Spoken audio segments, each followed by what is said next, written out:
फौज के सिपा सालार जनरल राहील शरीफ ने खारिया के करीब सेंट्रल कमांड की डे एंड नाइट ऑपरेशन में जंगी सलाहियतें बढ़ाने वाली फील्ड मशकों का जायजा लिया।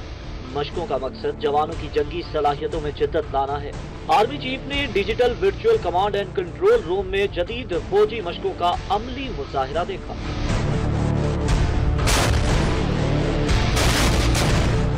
जदीद जंगी सलाहियत पैदा करने वाली इन मशकों में SSG कमांडोज ने भी हिस्सा लिया, जिन्होंने मुतासिर कुन ऊंचाई से जमीन पर छलांग लगाई और वतन अजीज के दिफा का अमली मुजाहिरा करके साबित कर दिया कि कोई इस सरजमीन को मैली आंख से ना देखे वरना बच नहीं पाएगा।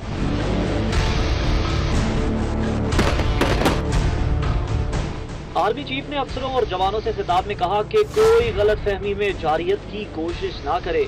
पाक फौज दिफा के लिए हम वक्त तैयार है।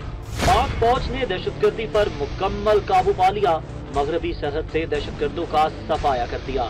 आर्मी चीफ ने कहा, मशकों से कामयाब मतलूबा मकासद हासिल कर लिए। बहादुरी, अज़्म और मुश्किलात से निपटने पर आलमी बरादरी पाक फौज की तारीफ कर रही है। आर्मी चीफ ने कहा है कि फौज के मैदान में ताज़ा तरीन मवासिलात, तसव्वुरात और साइबर टेक्नोलॉजी ने किसी भी जारहियत के खिलाफ कम वक्त में फौरी रद्द-ए-अमल की तौसीक की। जनरल राहील शरीफ ने जवानों के हौसले और जंगी महारतों की कारकर्दगी को भी सराहा।